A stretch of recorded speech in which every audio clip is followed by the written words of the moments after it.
Yeah, we're on. Okay. All right. So I'd like to welcome our Vibrant Life community to meet Stuart from RUN-ZEN, because we're really excited that in May we're going to be working in collaboration with RUN-ZEN to promote a mindfulness in running workshop. So we thought it would be nice for you to meet Stuart and find out more about what will be happening on the day. So I first met Stuart at Park Run in Gillingham earlier on last year, and I spotted the RUN-ZEN t-shirt, and being the inquisitive person that I am, I wanted to know what it was all about. So we chatted and I found out some more about RUN-ZEN, and yeah, we've been looking forward to hosting an event here ever since. So once we've moved into our new location, our new practice, shortly we're going to be welcoming Stuart to come and host the event. So Stuart, I was hoping that you could tell us a little bit more about RUN-ZEN and what it's all about. Of course, yeah, thanks very much. And we're obviously delighted that we're going to be coming to work with you shortly. So yeah, I mean, just maybe a little bit of my own background, which probably helps explain where RUN-ZEN came from, albeit that there's two of us running it, my friend Cesare and I. But in terms of my own background, I've had a meditation practice for probably well over 20 years now. So that's really been a backdrop for the majority of my adult life. Then round about 15 years ago, I was tempted to give triathlon a go by a friend of mine. I would describe myself at that point as a sort of recreational runner and cyclist for general kind of fitness purposes and that kind of thing. And so, cutting a long story short, although I didn't carry on with triathlon, duathlon became my sport, which is the sister sport to triathlon. Without the swimming, you run, cycle, and run. So essentially, I had really a decade of training and racing very, very consistently through that period. So at amateur level, but sort of international amateur level.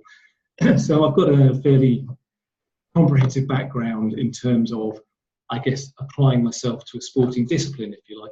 But like I say, at the same time, having this element of meditation and mindfulness practice as my life.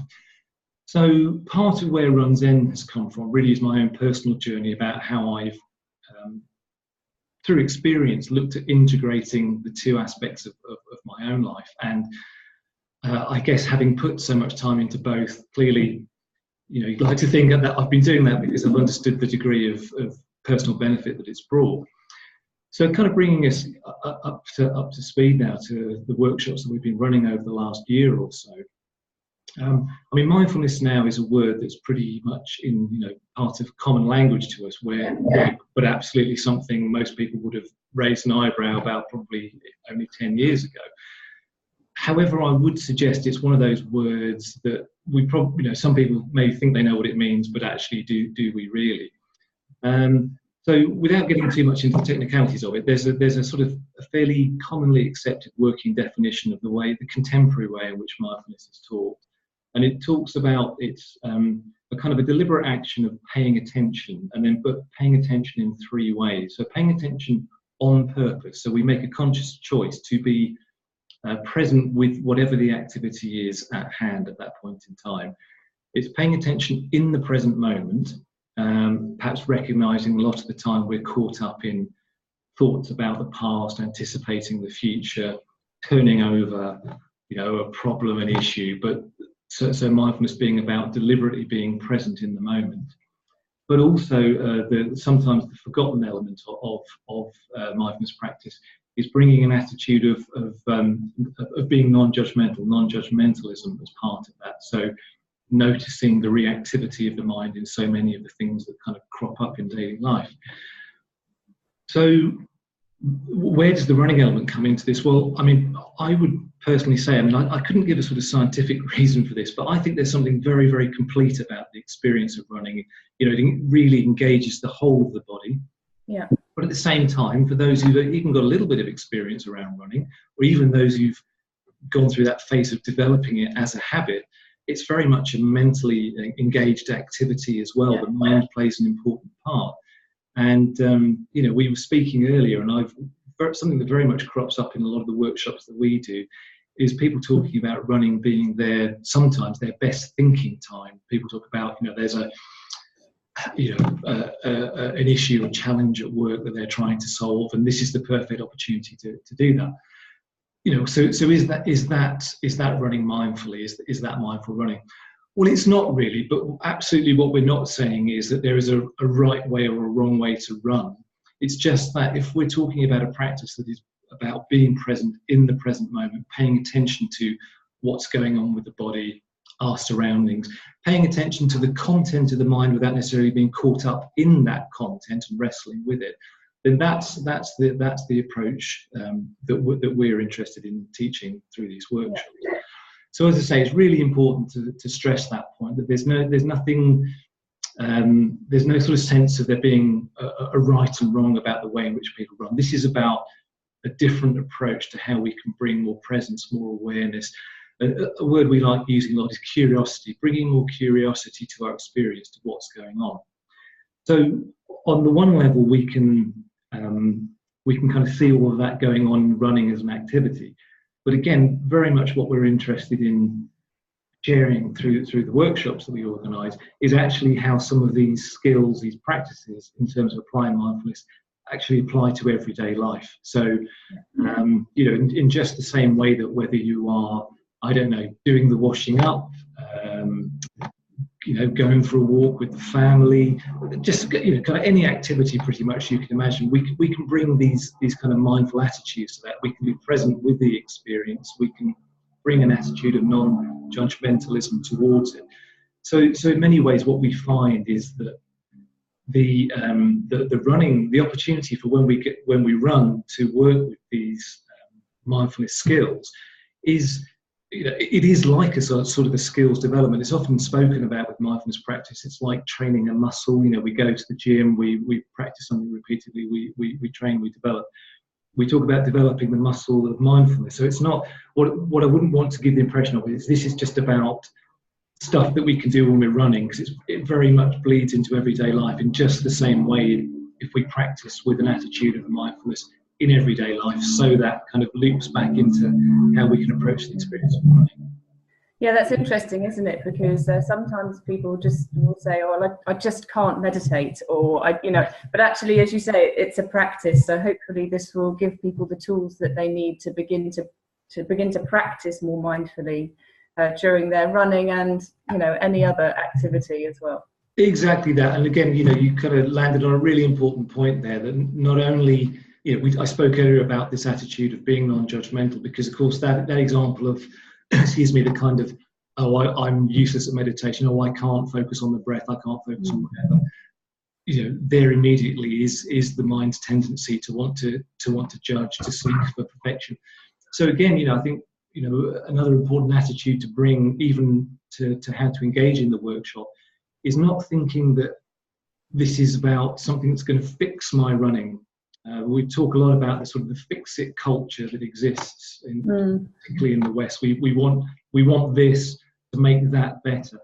This is just, again, I come back to this word curiosity. This is just about experiencing running in a different way, as well as, as I say, this all connects into everyday life as well. But as far as the running is concerned, there is something very different about simply being present with the contact of your feet on the ground, present with the breath in the belly or wherever we're experiencing it, present with the sounds around us, as opposed to churning over why I didn't say that in the meeting at work earlier today, or what I'm going to do, or even, just the more general, what I'm going to be cooking later on. Again, completely fine. Of course, we thinking is natural. It's what we do.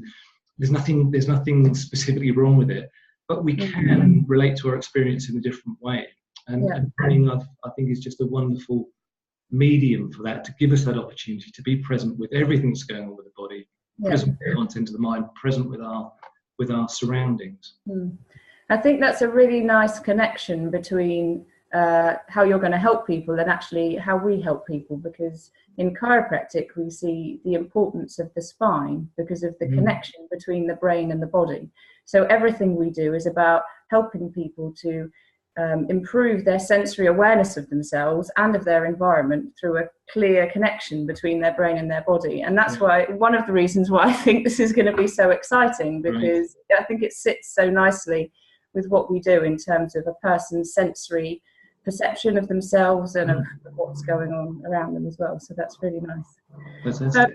In terms of people who are already, potentially, if somebody's been running for a long time, is this, or they run a lot perhaps, is this going to be something that's suitable for them? Yeah, absolutely. I mean, we've already, through the workshops we've been running over the last year, we've quite naturally brought ourselves in touch with people at all different stages of their running journey. Yeah, I think, in the same way that I made my point about not thinking of the workshop in terms of this being something to fix my running, as it were. Nevertheless, I'm very, very conscious, because obviously I explained, I come from a competitive background. I am a competitive person, so I'm always interested in, well, what's this going to offer me? But one of the ways I describe it, it's a little bit like the language that Team Sky, the cycling team, used to use, this idea of marginal gains. Yeah. So that rather than there being this kind of, this one sort of holy grail that if only we could get hold of that completely transforms our experience. Actually, this is about all these different elements, small things that come together and aggregate to make the competitive advantage. What I would say with mindfulness practice and its application to running is, if you currently run 5K in 25 minutes and you're desperate to, or let's say over 25, and you're desperate to break the 25-minute barrier, you don't just come on a mindful running course and there's your solution. There are other very obvious aspects of training that you would bring to that, if you like. What I would say, though, from the perspective of mindfulness, is it's about this, through practicing it, it's this opportunity just to become more focused, more present with our experience. If I use a personal example, actually from cycling rather than running, but it's just as relevant. The kind of racing I used to do was very much time trial based on a bike. So it was all about kind of tapping out a very steady level of effort. And I always used to find that actually, and I was into monitoring my speed and power output and goodness knows what, I would always notice that whenever my effort levels had dropped, it was because my mind had drifted. So I was no longer focused on the task at hand, that the mind had wandered off somewhere. And you can sort of see that in running as well, that one of the things that we look at on the course is how important good running form is. And again, a distracted mind, or a mind that's caught up, particularly when it's caught up in sort of anxiety or frustration, can very often manifest then in the body. The most typical one is the shoulders begin to come up. Yeah. We can feel the tension there. I can find, from my own personal experience, my running form in terms of contact of my feet with the ground can also become compromised as a result of just being either locked into thought or maybe more spaced out at the other extreme, if you like. Yeah. But, from the experienced runner's point of view, I definitely think that there is this kind of just this sort of additional skill we can help add to the toolkit that I think just blends into more enjoyment, more progress with running, if that's the individual's motivation. Yeah, nice. And most of us do it because we love it. So more enjoyment from running. Absolutely. I know. It's a serious point. I was out running at the weekend with my wife, and quite a long run out in the countryside, and working with the principles that we teach through the workshops, and just really tuning into that simple joy about being present and out running. Where, if I'm honest, it's sort of 10 years ago, if I'd been out there running, I'd have had my headphones on, as so very many people do. But once again, it isn't about saying it's wrong to run with headphones on, but it's really got nothing to do with mindful running ultimately. You can't be present, really, if you've got music thumping away, or you've got a lecture, or whatever it might be, because then that's part of your focus, really. It's distracting you from the experience of running. So I just wanted to also ask you, because we mentioned experienced runners. On the other end of the spectrum, what are the basics that somebody is, because we want to welcome people and be inclusive, but what are the basics that somebody's going to need to be able to do in order to join us on this day? Yeah, so what we've said is, and again, the usual rule of thumb is we suggest people need to be able to run for up to 25 minutes, because typically we won't run for longer than 25 minutes. But run for 25 minutes, what we said, without the need for frequent stops. So if, for example, you're at a stage where really you're not running for more than 5 minutes and it's sort of a run, walk, that might be a little premature for joining this particular course.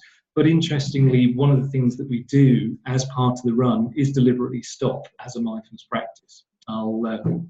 You'll have to come on the course to learn more about how that works. Can't give away too many of our secrets, but nevertheless, it works very well as a device that also means we can regroup. We get those odd occasions where you've got the very fit runner who seemingly cannot help themselves wanting to lead the pack, if you like. So the whole thing is very much designed around running at a really easy pace, because it's all about slowing it down and focusing on what's going on, rather than the more competitive urge to sprint off. So if somebody's absolutely brand new to running with a low level of fitness, it might be a little bit too much of a stretch. Interestingly, elsewhere in the country, we are doing mindfulness for new runners courses where we're very much building and allowing for that. Right.